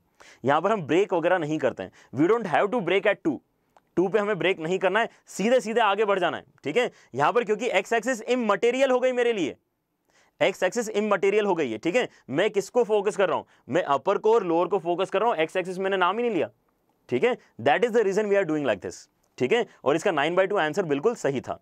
बढ़े आगे। माइनस साइन की जगह मॉड भी साक्षी लगा लो बेटा, मुझे कोई दिक्कत नहीं है, लेकिन माइनस लगाना ही ज्यादा कन्वीनियंट है। इस तरह से करना स्टार्ट करो, ज्यादा आपको अच्छा लगेगा। मॉड के साथ में बच्चे कंफ्यूज होते हैं। आपको साक्षी अगर मॉड अच्छा लगता है तो आप यूज करो, कोई दिक्कत नहीं है, ठीक है। लेकिन मैं जानता हूं कि यहाँ पर मैक्सिमम जनता जो है उनको मॉड उतना कन्वीनियंट नहीं लगता होगा, किसी भी स्टूडेंट को मॉड कन्वीनियंट नहीं लगता है, ठीक है। उसके अंदर आप साक्षी अल्टीमेटली करोगे क्या, आप खुद से दिमाग ला के सोचोगे कि मॉड ओपन कैसे होना चाहिए, ठीक है। तो मॉड कैसे ओपन होना चाहिए, आप उसको ओपन करोगे तो अल्टीमेटली यही बनने वाला है जो यहां पर हमने लिखा हुआ है, ठीक है। अपर कर्व माइनस लोअर कर्व, लेकिन इससे सिंपल आपको और कोई थॉट नहीं मिल सकता। बढ़े आगे। ब्रेक करके आंसर नहीं आएगा, ब्रेक करके मनन पूछ रहा है ब्रेक करके आंसर नहीं आएगा क्या, ब्रेक करके आंसर नहीं आएगा, ठीक है। ब्रेक करके आप क्या करोगे, आप 0 से लेकर 2 तक इंटीग्रेट करोगे, उसके 2 से लेकर 3 तक इंटीग्रेट करोगे। अगर आपको ये लगा कि इसको आंसर अब नेगेटिव आ रहा है, आपने इसको पॉजिटिव कर दिया, जो नहीं चाहिए था उसको भी आपने इंक्लूड कर लिया, ठीक है, इसलिए गो विद द फ्लो। जब भी आपको area bounded between two curves का क्वेश्चन आएगा, जो आएगा area bounded between two curves का ही क्वेश्चन आएगा, ठीक है, तो आपको करना क्या है, या तो राइट माइनस लेफ्ट करना है dy के साथ में, या फिर अप माइनस डाउन करना है dx के साथ में, ठीक है। ऑलराइट, चलो और एक क्वेश्चन करते हैं, कोई बात नहीं, अगला वाला क्वेश्चन देखते हैं, शायद आपको ज्यादा अच्छा लगेगा। हाँ, तो ये भी बहुत बढ़िया क्वेश्चन है। इस क्वेश्चन में आपको क्या दिया है कि जो sin x और cos x का ग्राफ होता है वो बहुत बार इंटरसेक्ट करता है, इनफाइनाइट टाइम्स इंटरसेक्ट करता है, और जब वो इस तरीके से इंटरसेक्ट करता है तो वो कुछ ना कुछ एरिया बाउंड करता है दोनों कर्व्स के बीच में, sin x और cos x के बीच में कुछ ना कुछ एक रेगुलर सा एरिया बाउंड होता है बार बार। आपको वैसे एक रीजन का एरिया बाउंड निकाल के बताना है, ठीक है। ये क्वेश्चन है, बहुत ही बढ़िया क्वेश्चन है, इसके अंदर फिगर भी बहुत ही औसम सा बनता है। देखते हैं यहां पर क्या बनने वाला है। फिर से यहां पर आपकी जो हेल्प करने वाला है वो बेसिक आइडिया हेल्प करेगा कि आपको यहां पे केवल अपर कर्व और लोअर कर्व ढूंढ के आपको इसको कैलकुलेशन में डाल देना है, ठीक है। ऑलराइट, तो sin x का ग्राफ सबको बनाते आता है, cos x का ग्राफ सबको बनाते आता है, तो उसके अंदर मैं ज्यादा टाइम नहीं ले रहा हूं। ये हो गया मेरा sin x का ग्राफ, ठीक है, और cos x का ग्राफ भी इसी के साथ में बनाया जाएगा अब सॉरी तो cos x का जो ग्राफ है वो ऐसे कुछ बनता है। बच्चों एक साथ बनाने में थोड़ा सा ध्यान रखा करो कि आपका यहां पर कौन सा ग्राफ कब हाईएस्ट पॉइंट पे जाएगा और कौन सा ग्राफ कब लोएस्ट पॉइंट पे जाएगा, ठीक है। So this is something that you will get, cos x and sin x का ग्राफ। तो यहां पर आप क्या देख पाओगे बच्चों कि अगर आप यहां पर अब निकालते हो कि कॉमन जो एरिया बाउंड हो रहा है sin x और cos x के बीच में वो कौन सा वाला है, ठीक है, इसको देखें ध्यान से। तो यहां पर आप देख सकते हो कि ये ऊपर वाला ग्रीन है और ये नीचे वाला ब्लू है, इसके बीच में एरिया बाउंड हो रहा है, ठीक है। लेकिन आप आगे फिर से देख सकते हो, इस बार ब्लू ऊपर चला गया और रेड नीचे आ गया, मुझे इससे फर्क नहीं पड़ रहा, लेकिन एरिया बाउंडेड कौन सा है, ये वाला है, ठीक है। वैसे अब फिर से रेड ऊपर चला गया, ब्लू नीचे आ गया, तो एरिया बाउंडेड कौन सा है, ये वाला है। क्लियर हो रही बातें। यहां पर आपके पास में इनफाइनाइट ऐसे एरियाज बनेंगे और जो सबकी वैल्यू सेम है, क्योंकि सिमेट्री एग्जिस्ट करती है, इसलिए ये वाला ग्रीन शेडेड रीजन, ये वाला ग्रीन शेडेड रीजन, ये वाला ग्रीन शेडेड रीजन, सबके आंसर सेम आएंगे। Is this clear. किसी बच्चे का 2 आंसर आ रहा है, नहीं 2 आंसर सही नहीं है, एक बार और चेक करो। तो यहां पर क्या करें, यहां पर हमें एक सिंगल एरिया निकाल के बताना है। सो लेट अस फोकस कि यहां पर अपर कर्व तो ब्लू सॉरी अपर कर्व तो रेड वाला है, रेड वाला कौन सा है, sin x है, और ये जो लोअर वाला ब्लू कर्व है वो cos x है। तो अपर कर्व माइनस लोअर कर्व तो मैं कर ही लूंगा, कहां से कहां तक करना है, इतना सही तो पता करना है आपको, कहां से कहां तक जाएंगे। ये वाला पॉइंट कौन सा है, ये कौन सा पॉइंट है जहां पे साइन और कॉस इक्वल हो जाते हैं, π/4, π/4 पॉइंट पे साइन और कॉस इक्वल हो जाते हैं। तो यहां पर पहला जो स्टार्टिंग है, जो मेरा बाउंडेड रीजन है, उसका लोएस्ट एक्स कोऑर्डिनेट कौन सा है, π/4, और उसका मैक्सिमम एक्स कोऑर्डिनेट कौन सा है, ये वाला। ये कौन सा वाला पॉइंट होना चाहिए, ये वो पॉइंट होना चाहिए जहां पे साइन और कॉस दोनों के दोनों नेगेटिव हैं, मतलब थर्ड क्वाड्रेंट में। थर्ड क्वाड्रेंट का आंसर मतलब क्या हो जाएगा, पाई प्लस π/4, मतलब 5π/4। तो हमें अब सब कुछ दिख रहा है इस फिगर के अंदर। Is this clear. यहां पर हमें सब कुछ दिख रहा है, 2√2। बहुत बढ़िया, देव गोयल यहां पे आंसर बता रहे हैं 2√2, which is absolutely right. Diwakar भी यहां पे 2√2 आंसर बता रहा है, बहुत बढ़िया बेटा। ऑलराइट, हर्ष है हमारे साथ में, और काजल भी आंसर बता रही है। π/4 अनामिका, एक बार आंसर चेक करो बेटा, पाई में आंसर नहीं आएगा इसका, संभव पाई में आंसर नहीं आएगा बेटा, ठीक है, चेक करो इसको। अच्छा, आई थिंक आप इसका आंसर बता रहे थे, आप यहाँ पे पॉइंट का आंसर बता रहे थे अनामिका शायद।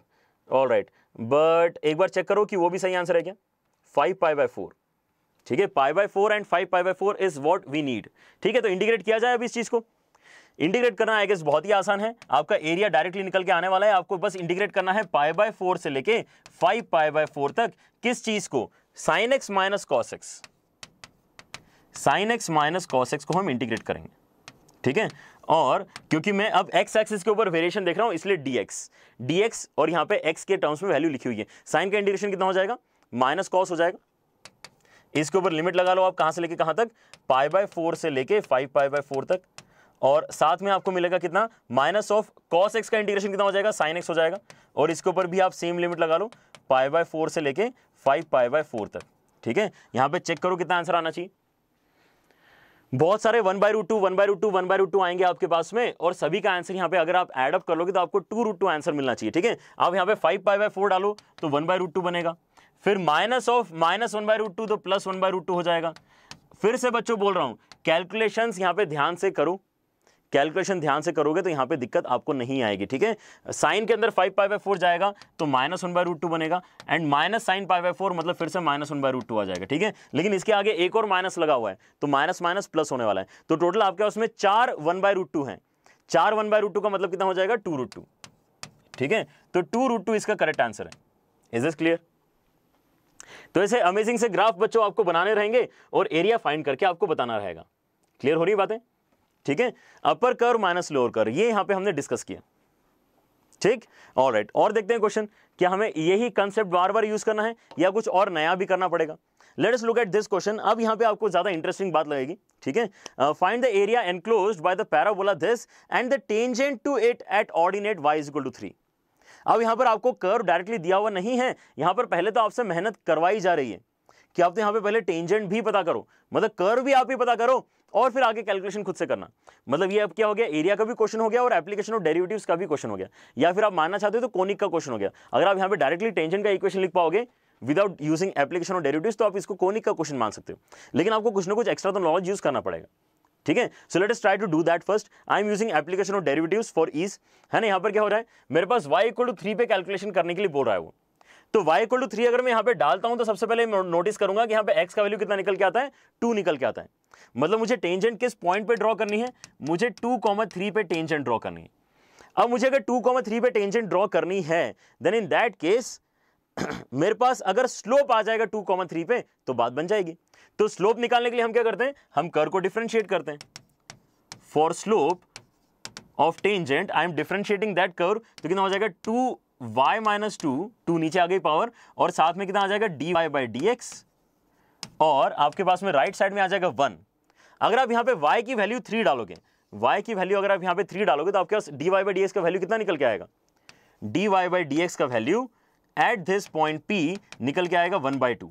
चेक कर लें सारे बच्चे एक बार, ये वाला ब्रैकेट जो 3 डाल के 1 हो जाएगा, ये 2 नीचे चला आएगा तो 1/2 बनेगा।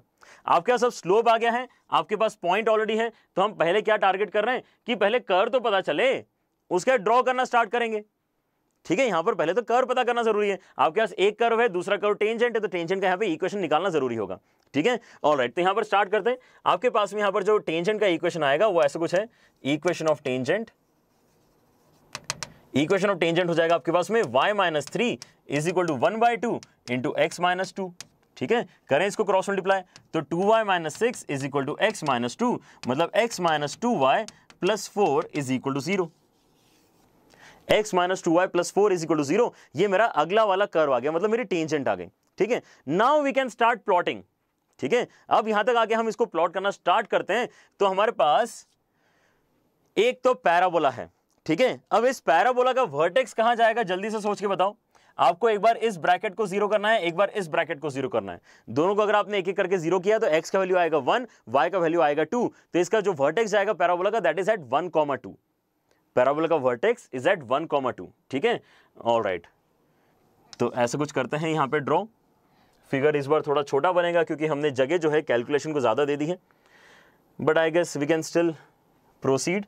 1,2 पे आपका यहाँ पे वर्टेक्स है, और ऑब्वियसली ये x एक्सिस के पैरेलल उसका पैराबोला का एक्सिस रहने वाला है। तो ऐसा कुछ यहाँ पर आप फिगर प्लॉट कर सकते हो, ठीक है। ऐसा कुछ यहाँ पे पैराबोला आ गया, राइट फेसिंग पैराबोला का, y = 4x का फैमिली वाला पैराबोला है, ठीक है। अब ये पॉइंट जो है ये तो कौन सा है, ये पॉइंट है आपका 1,2, ठीक है। ये पॉइंट है 1,2।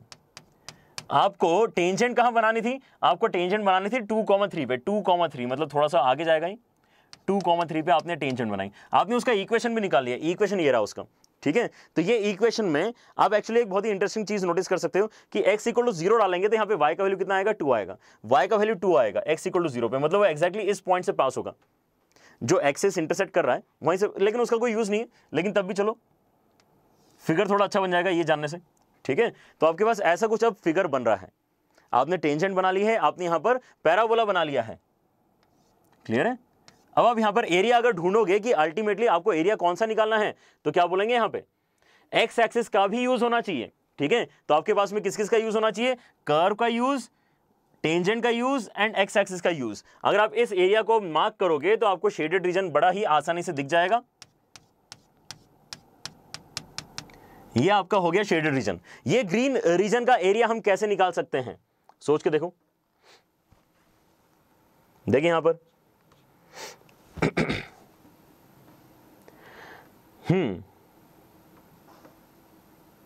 तो अगर यहां पर बच्चों आप इस शेडेड रीजन का एरिया निकालना चाहते हो तो यहां पर क्या आप अपर curve minus lower curve use कर सकते हो? अपर कर्व माइनस लोअर कर्व, इसके अंदर कौन सा अपर है कौन सा लोअर है, आई डोंट नो। ठीक है, तो यहां पर रेस्क्यू कौन करेगा, हमारी राइट माइनस लेफ्ट। कभी भी आपके पास में area bounded between two curves का अगर क्वेश्चन है और अगर आपको अपर माइनस लोअर दिखाई नहीं दे रहा है, always look out for right minus left. जैसे कि इस क्वेश्चन में आपकी हेल्प हो जाएगी। यहां पर आपका राइट क्या है, पैराबोला, आपका लेफ्ट क्या है, स्ट्रेट लाइन। कहां से लेके कहां तक जाना है आपको, इस बार कहां से लेके कहां तक जाना है जब मैं बोल रहा हूं तो आपको वाई एक्सिस के ऊपर कंसंट्रेट करना है। राइट माइनस लेफ्ट किसके साथ में होता है, डी वाई के साथ में होता है, मतलब आपको वाई के ऊपर वेरिएशन यहां पे स्टडी करना होगा। तो ये जो आपका ग्रीन शेडेड रीजन बना है, इसका लोएस्ट वाई कोऑर्डिनेट कितना है, 0, और इसका हाईएस्ट वाई कोऑर्डिनेट कितना है, इसका हाईएस्ट वाई कोऑर्डिनेट है 3, जहां पे आपने टेंजेंट बनाई है। तो आपको इस बार इंटीग्रेट करना है parabola minus line dy from 0 to 3, parabola minus line. ठीक है, ये आपको कैलकुलेट करना है 0 से लेके 3 तक। पैराबोला का इक्वेशन में लिखना चाह रहा हूं, लेकिन बहुत ध्यान से करना, पैराबोला के इक्वेशन को मैं y के टर्म्स में लिखूंगा, तो इसको y के टर्म्स में लिखने जाएंगे तो कितना हो जाएगा, x is equal to y minus 2 का whole square plus 1, y minus 2 का होल स्क्वायर प्लस 1। ठीक है, माइनस क्या करना है, माइनस करना है आपको लेफ्ट कर्व। लेफ्ट कर्व क्या है आपका, ये टेंजेंट है, टेंजेंट का इक्वेशन यहां पर लिखा हुआ है। ठीक है, मुझे लिखना है x इक्वल टू समथिंग, तो यहां पे x इक्वल टू कितना हो रहा है, ये x इक्वल टू हो जाएगा 2y माइनस 4। ठीक है, यहां पे सब्ट्रैक्ट किया जाए, अब राइट माइनस लेफ्ट, तो 2y माइनस 4 सब्ट्रैक्ट करना होगा और फिर हम उस चीज को इंटीग्रेट करेंगे। अभी क्लियर हो रहा है सारे बच्चों को? इस तरीके से आपको आइडेंटिफाई करते आना चाहिए कि किसी भी क्वेश्चन में आपको अपर कर्व माइनस लोअर कर्व करना है या फिर राइट माइनस लेफ्ट करना है। Is this true? बढ़े आगे। ठीक है, तो यहां पर कैलकुलेशन करके देखते हैं। यहां पर कैलकुलेशन करके भी बच्चों आपको बहुत बढ़िया लगेगा। यहां पर आपके पास में जो वैल्यूज हैं बहुत ही बढ़िया बनने वाली है। y माइनस 2 का होल स्क्वायर एक बार ओपन करके देखो क्या हो जाएगा, y square minus 4y plus 4 हो जाएगा, प्लस 1 यहां पे लिखा हुआ है, माइनस 2y हो जाएगा एंड प्लस 4 हो जाएगा। ये जो पूरा इंटीग्रेशन करना है आपको 0 से लेके 3 तक करना है, साथ में आपके पास में dy लिखा हुआ है। जब आप इस वैल्यू को देखते हो ब्रैकेट वाली, तो ये कितना दिख रहा है, y square minus 6y plus 9, कितना दिख रहा है ये, y square minus 6y plus 9। y square minus 6y plus 9 देख के कुछ अच्छा लगता है क्या? ये जो आपके पास में वैल्यू है, ये तो एक्चुअली क्या है, ये आपकी परफेक्ट स्क्वायर वाली वैल्यू है, मतलब y माइनस 3 का होल स्क्वायर है बच्चों। अब इसको इंटीग्रेट करना और आसान हो गया, बहुत ही बढ़िया बात है। वैसे भी इनिशियली कोई खास मुश्किल नहीं था, लेकिन ये देखने के बाद हमें और आसान लग रहा है, क्योंकि y माइनस 3 का होल स्क्वायर का इंटीग्रेशन कितना हो जाएगा, y माइनस 3 का होल क्यूब अपॉन 3, इसमें लिमिट डाल देंगे हम 0 से लेके 3 तक। तो देखो यहां पर क्या होगा, 3 डालेंगे तो 0 हो जाएगा, एंड माइनस 3 डालेंगे तो 0 हो जाएगा, माइनस लोअर लिमिट 0 डालेंगे तो कितना हो जाएगा, 0 डालेंगे तो यहां पे हो जाएगा माइनस 27 अपॉन 3। ठीक है, तो आपका आंसर कितना निकल के आ रहा है, 9 आपका आंसर निकल के आ रहा है। Is this clear? बहुत बढ़िया। वी के शर्मा है यहाँ पे, आदित्य रेज 18 आंसर बता रहा है, लेकिन बेटा आंसर 9 आना चाहिए, एक बार चेक करो। मीनाक्षी 9 आंसर बता रही है, ऑल राइट। और कुछ बच्चे कुछ और ही आंसर बता रहे हैं यहाँ पे। कौन है ये बच्चा? ओहो, ऑल राइट, चलो तो आई गेस यहां पर बातें क्लियर होनी सारे बच्चों को। 9 आंसर आ रहा है इसका। ऑलराइट, कौशिक, दिवाकर, संभव, प्रमोद सभी लाइन पे आ चुके हैं, बहुत बढ़िया। वैष्णु का भी आंसर आ गया है। बढ़े फिर आगे। यस, तो आपको यहां पर मजे आ रहा है, बातें समझ में आ रही है सभी बच्चों को कि आपको कैसे कैसे फिगर बनाने की जरूरत पड़ सकती है। ठीक है, आपको ऐसी मेहनत भी करवाई जा सकती है एग्जाम में कि आपको इनिशियली कर्व दिया हुआ नहीं है, आपको पहले कर्व फाइंड करना पड़ रहा है और फिर चीजें आगे बढ़ानी पड़ रही हैं। Is this clear? Hall and night कैसा बुक है अनुज? बढ़िया बुक है, लेकिन बहुत ही बेसिक बुक रहेगा आपके लिए वो। ठीक है, आपको क्योंकि यहाँ पे कॉम्पिटिटिव एग्जाम की अगर तैयारी करनी है, आपको बहुत सारे क्वेश्चन सॉल्व करने के लिए चाहिए, प्लस आपको ऑब्जेक्टिव क्वेश्चन चाहिए जो वहाँ पे मिसिंग है। So I always recommend either doing the books which are written specifically for JEE. ठीक है, इज दिस क्लियर? वो बुक जो है वो बस जनरल लिखी हुई बुक है, बहुत पुरानी बुक है ना, बहुत अच्छी बुक है, लेकिन उसको आप अगर जेई की प्रिपरेशन के लिए यूज़ करोगे तो बहुत ज़्यादा उसके अंदर से आपको चीज़ें ढूंढनी पड़ेंगी कि कौन सी चीज़ आपको लेनी है, कौन सी चीज़ आपको नहीं लेनी है। ठीक है, सो make sure that you do that. अच्छा, और इसी के साथ में आज का ये होमवर्क क्वेश्चन रहेगा बच्चों। ठीक है, find the area enclosed bye y is equal to x plus sin x and its inverse function between the lines x is equal to minus pi and x equal to pi। जल्दी से ये question का screenshot ले लो। हालांकि आपको notes मिलेंगे download करने के लिए, लेकिन कुछ बच्चे जो हैं नोट्स अपलोड होने के पहले ही आंसर रिपोर्ट करना स्टार्ट कर देते हैं कमेंट सेक्शन में, ठीक है। उन बच्चों के लिए स्पेसिफिकली बोलना चाह रहा हूं कि इसका स्क्रीनशॉट ले लो और इसका आंसर फाइंड करके रिपोर्ट करने की कोशिश करो इन कमेंट सेक्शन, ठीक है, after the class ends. Clear? Alright. Is TMH good? हाँ, TMH बढ़िया बुक है। विच बुक इज बेट? बेटा यहाँ पे जो भी बच्चे बुक का डिस्कशन करना चाहते हैं, बुक का डिस्कशन एक्चुअली हम काफ़ी बार कर चुके हैं। एक बार जाके आप वीडियोस देख लो जिसके अंदर हमने स्पेसिफिकली बताया था कौन सी बुक किस प्रिपरेशन के लिए ज़्यादा अच्छी है, ठीक है। ऑलराइट, चलो लेकिन एक क्वेश्चन शायद और करवाना चाहूँगा मैं, विच इज दिस क्वेश्चन, ठीक है। लास्ट क्वेश्चन बच्चों आपको होमवर्क के लिए दिया है मैंने, जिसका डिस्कशन हम नेक्स्ट क्लास में करेंगे। लेकिन this is again a very easy question. लेकिन यहाँ पर आने के बाद अब आपको थोड़ा समझ में आएगा कि आपसे क्या क्या एक्सपेक्टेड होता है, ठीक है। यहां पर आपके सामने जो क्वेश्चन है, इस क्वेश्चन में आपके पास में एक कर्व ऐसा है y is equal to 2/1 plus x square, 2/1 plus x square. अब ये जो कर्व है इसका फिगर हमें डायरेक्टली प्लॉट करते नहीं आता है। अगर कभी भी आपके पास में ऐसी दिक्कत आती है कि आपको डायरेक्टली प्लॉट करते नहीं आ रहा है, तो आपको कहीं ना कहीं ग्राफिकल ट्रांसफॉर्मेशंस का यूज करना पड़ेगा ताकि आप एक्चुअल फिगर तक पहुंच पाओ। Is that clear? ठीक है। सो लेट अस सी कि यहां पर y is equal to 2/1 plus x square का फिगर हम कैसे प्लॉट कर सकते हैं। अगर वो हमने प्लॉट कर लिया तो दूसरा वाला y equal to x square तो हमें प्लॉट करते आता ही है, ठीक है। अगर दोनों प्लॉट हो जाएंगे तो उनके बीच का एरिया भी निकल आएगा, कोई दिक्कत नहीं है, ठीक है। तो यहां पर बच्चों ग्राफिकल ट्रांसफॉर्मेशन करके हम कहां तक पहुंचना चाह रहे हैं, y is equal to 2/1 plus x square तक पहुंचना चाह रहे हैं, ठीक है। अब यहां पे ध्यान से सुनते जाओ कि यहां पर हम step by step graphical transformation लगाते कैसे हैं, ठीक है। सो सबसे पहले मैं वहां से स्टार्ट करूंगा जो मुझे आता है, ठीक है। इसको नहीं देख रहा हूं मैं, इसको देख रहा हूं। इसको देख के मुझे समझ में आता है कि यार y इज इक्वल टू, ये तो मुझे बनाते नहीं आता, लेकिन y is equal to x square मुझे बनाते आता है। क्या है यहां पर? y is equal to x square मुझे बनाते आता है। So let us start from there. y is equal to x square, ठीक है। y is equal to x square का ग्राफ कैसे होगा? y is equal to x square कुछ ऐसा होगा, ठीक है। अच्छा, अब एक एक करके आगे बढ़ते हैं। अब y equal to x square तो ठीक है, लेकिन क्या मैं y is equal to 1 plus x square बना सकता हूं? So let us see that कि y is equal to 1 plus x square कैसे बनेगा, ठीक है। तो y is equal to 1 plus x square के लिए आपको क्या करना है, यहां पर आपको पूरे के पूरे ग्राफ को एक यूनिट से ऊपर उठा देना है। ये सारा डिस्कशन थ्योरी वाइज बच्चों हम कंप्लीट कर चुके हैं, ठीक है। अब लेकिन जो नेक्स्ट स्टेप है वो इंपॉर्टेंट है कि यहां पर हम क्या करना चाहते हैं, हम अब 1 प्लस एक्स स्क्वायर का रेसिप्रोकल प्लॉट करना चाहते हैं। क्या प्लॉट करना चाहते हैं? y is equal to 1/1 plus x square. तो y is equal to 1/1 plus x square अगर आप सोचोगे तो यहां पर आपको दो तीन चीजें पता होना चाहिए। जब भी आप रेसिप्रोकल करते हो तो आपके पास में जहां पर भी ओरिजिनल कर्व में मिनिमा होता है वहां पर रेसिप्रोकल का मैक्सिमा हो जाना चाहिए, होना चाहिए। यहां पर आप क्या बोलोगे, x इक्वल टू 0 पे डिनोमिनेटर आपका मिनिमम है, यहां पे फंक्शन मिनिमम है, ऐसा बोल सकते हो फंक्शन मिनिमम है। या फिर अगर डायरेक्टली इसको देख रहे हो तो आप क्या बोल सकते हो, यहां पर आपका डिनोमिनेटर मिनिमम है। अगर आपका डिनोमिनेटर मिनिमम है मतलब आपका आउटपुट एक्चुअली कैसा होना चाहिए, मैक्सिमम होना चाहिए। तो यहां पर 0 पे आपको जहां मिनिमा मिल रहा था, रेसिप्रोकल करके आपको क्या मिलेगा, मैक्सिमम मिलेगा, ठीक है। अच्छा, जहां पर यहां पर आपको मैक्सिमम मिलने की कोशिश कर रहा था, मैक्सिमम मतलब क्या है, इन्फिनिटी। इन्फिनिटी यहां पे मिलना चाह रहा है ओरिजिनल ग्राफ में, उसका रेसिप्रोकल हो जाएगा तो कितना हो जाएगा, 0 हो जाएगा। लेकिन क्या चीजें यहां पे नेगेटिव हो सकती हैं? कभी नहीं हो सकती, ठीक है। यहां पर क्योंकि 1 प्लस एक्स स्क्वायर अपने आप में पूरा का पूरा पॉजिटिव है, इसलिए उसका रेसिप्रोकल भी पॉजिटिव ही होगा। तो मुझे यह पता है कि इसका जो ग्राफ आएगा वो उसका मैक्सिमा कहां रहेगा, 0 पे रहेगा। उसकी वैल्यू कितनी रहेगी, 1 रहेगी, क्योंकि 0 डाल के यहां पे चेक कर लो। उसके बाद आपको यह पता है कि इंफिनिटी डाल के 0 बनने की कोशिश होगी, माइनस इंफिनिटी डाल के भी 0 बनने की कोशिश होगी, ठीक है। तो आपको कर्व यहां से ऊपर जाएगा फिर नीचे आएगा। क्या ये डिफरेंशिएबल कर्व है? यस, ये डिफरेंशिएबल कर्व है। आप इसको डिफरेंशिएट करके इसकी वैल्यू निकाल सकते हो, ठीक है। कहीं पर भी आपको दिक्कत नहीं आएगी इसका। तो मुझे जब ड्रॉ करना है इन तीनों पॉइंट्स के यूज करके, तो मुझे स्मूथनेस मेंटेन करनी है, इस बात का मैं ध्यान रखूंगा, ठीक है। यहां पर कहीं पर भी शार्प चेंजेस में नहीं करूंगा, इसलिए मैं कभी भी ऐसा नहीं सोचूंगा इसको कि ये ऐसा ऊपर जाएगा और फिर ऐसा नीचे आएगा, ठीक है। I will think of drawing a smooth curve passing through these points, मतलब पहाड़ जैसा कुछ तो बनेगा यहां पे, ठीक है। चीजें ऊपर जा रही हैं फिर नीचे आ रही हैं। Is this clear? ये किसका ग्राफ बना है बच्चों?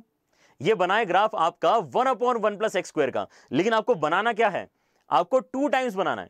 तो 2 टाइम्स बनाना एक्चुअली आसान है, इंटू 2 करने में कोई बड़ी बात नहीं है। इंटू 2 अगर मैं यहां पर करवाना चाहता हूं तो क्या हो जाएंगी, चीजें 2 यूनिट बड़ी दिखने लग जाएंगी, ठीक है। तो अब मुझे समझ में आ रहा है कि यार इसका ग्राफ जो है ऐसा कुछ थोड़ा सा 2 यूनिट से स्टार्ट होगा, ठीक है। और अब मैं इसका कुछ ज़्यादा फेयर फिगर बनाने की कोशिश करता हूँ।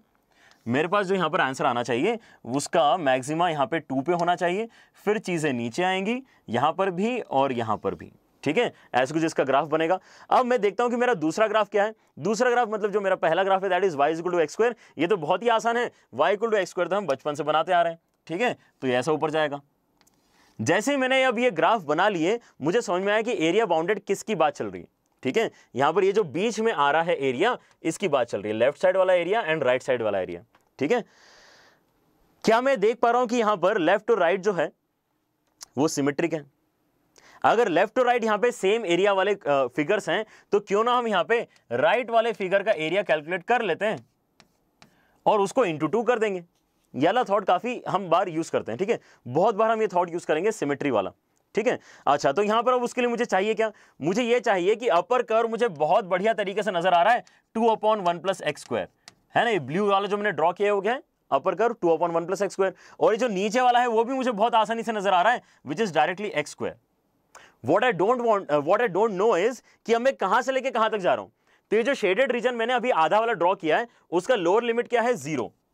ये 0 से स्टार्ट हो रहा है, कहां तक जा रहा है? ये एक्चुअली इस इंटरसेक्शन पॉइंट तक जा रहा है। तो इन दोनों का इंटरसेक्शन कहीं से ढूंढ सकते हो क्या? क्या आपको डायरेक्टली नजर आ रहा है कि यहां पे इंटरसेक्शन पॉइंट 1 आना चाहिए? 2/1 plus x square and x square में सेम वैल्यू कब आएगी?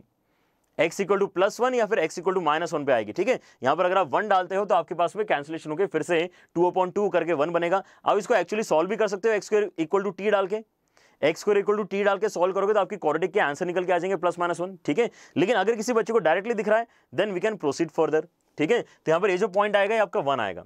तो हमें करना क्या है? अब अपर कर्व माइनस लोअर कर्व का इंटीग्रेशन करना है 0 से लेकर 1 तक, लेकिन उसके बाद में इंटू 2 भी करेंगे, ठीक है। तो यहां पर आपका जो एरिया आएगा that would be 2 times of integration of 0 से लेके 1 तक upper curve which is 2/1 plus x square minus lower curve which is x square dx, ठीक है। ये कैलकुलेट करो, आपका आंसर आ जाएगा पाई माइनस 2/3। बहुत बढ़िया। किसने बताया? हर्षित ने यहां पे आंसर बताया हमें। काजल बेटा यहां पे आपने इंटू 2 नहीं किया शायद, ठीक है। काजल ने भी यहां पे बिल्कुल बढ़िया आंसर बताया है, ठीक है। लेकिन इंटू 2 कर लेते तो यहां पे और सही होता हुआ answer. Pi minus 2/3 is actually the correct answer. बहुत बढ़िया बच्चों, ठीक है। तो यहां पर क्या हो जाएगा? जब आप यहां पे 2 कॉमन निकाल लोगे तो ये क्या बनेगा? 1/1 प्लस एक्स स्क्वायर मतलब कितना होता है? tan inverse x। tan inverse x यहां पे इंटीग्रेशन हो गया है 2 कॉमन निकालने के बाद में, और इस पे लिमिट ले आ जा रही है 0 से लेके 1 तक, और माइनस x³ ऐसा इंटीग्रेशन होगा एक्स स्क्वायर का, उस पर भी लिमिट जाएगी 0 से लेके 1 तक। जल्दी से यहाँ पे बस अब कैलकुलेशन मुझे करके बता दो कि आपका आंसर क्या आना चाहिए। tan इनवर्स x में आप 1 डालोगे तो π/4 बनेगा, 0 डालोगे तो कुछ नहीं बनेगा, 1 डालोगे आगे वाले में तो यहाँ पे 1/3 बनेगा, ठीक है। यहाँ पे अंदर 2 मल्टीप्लाई कर लिया जाए तो आपका आंसर क्या हो जाएगा फाइनली? पाई माइनस 2/3, ठीक है। आपको किसी भी हद तक मेहनत करने की जरूरत पड़ सकती है, ठीक है। होमवर्क क्वेश्चन का आंसर भी आ गया है। ऑलराइट मनमीत, ऑलराइट मनमीत, मैं एक्सपेक्ट कर रहा था कि आप यहाँ पर जो आंसर है वो कमेंट सेक्शन में बताओगे आफ्टर द क्लास एंड्स। आपने लेकिन सॉल्व कर लिया है तो बहुत ही बढ़िया बात है। बाकी बच्चे भी इसको सॉल्व करो और आंसर मुझे बताओ कि कितना आना चाहिए, ठीक है। लेकिन आज का सेशन बच्चों हम यही रोकते हैं। हमने वैसे भी काफ़ी एक्सटेंड कर दी लेक्चर हमारी। थैंक यू फॉर वेटिंग, ठीक है। लेकिन ऐसे इंटरेस्टिंग क्वेश्चन आते हैं तो क्लास खत्म करने का मन भी नहीं करता है। लेकिन बच्चों आपको अगर ऐसे इंटरेस्टिंग डिस्कशंस और करना है then you can definitely connect with us on Unacademy plus, ठीक है। अनअकैडमी प्लस पर हमारे पास लगभग यूट्यूब से डबल टाइम होता है, तो बच्चों के साथ में ज़्यादा आसानी से डिस्कशन हम कर पाते हैं और भी ज़्यादा क्वेश्चन हम डिस्कस कर पाते हैं, ठीक है।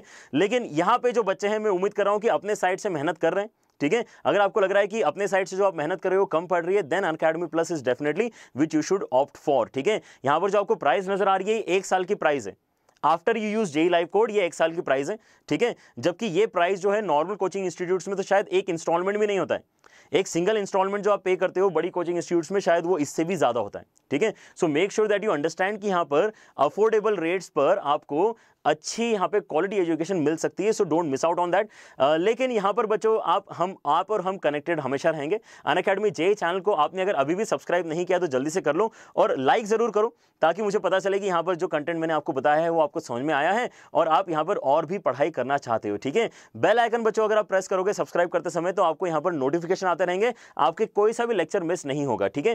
Because we keep on taking quizzes also, हम गाइडेंस सेशन भी करते रहते हैं, जो यहाँ पर नोटिफिकेशन के थ्रू आपको ज्यादा कन्वीनियंटली ज्वाइन करने को मिलेगा, ठीक है। साथ ही बच्चों डिस्क्रिप्शन में बहुत ही जल्दी नोट्स नोट्स अपलोड हो जाएंगे जो हमने आज यहाँ पर क्लास में पढ़े हैं। सो डू डाउनलोड दोस्त और उनको साथ में रखो ताकि आपका जो रिवीजन है वो आसानी से हो पाए। And there is one more information कि जैसे हमारे पास अनअकैडमी जेई चैनल है, वैसे ही हम सब टीम मेहनत कर रही है अनअकैडमी नीट चैनल पर भी और अनअकैडमी फाउंडेशन चैनल पर भी, जहां पर 9th और 10th की पढ़ाई हो रही है और नीट में मेडिकल एग्जामिनेशंस की पढ़ाई हो रही है। अगर आपको जेई का यहां पर कंटेंट देख के अच्छा लग रहा है, मैं उम्मीद कर रहा हूं कि यहां पर आपके जो दोस्त होंगे जो नीट की तैयारी कर रहे हैं या फिर जो अभी आपके छोटे भाई बहन हैं जो फाउंडेशन के लिए यहां पर इंटरेस्टेड हैं, तो उन्होंने ये दोनों चैनल्स एक्सप्लोर करना चाहिए।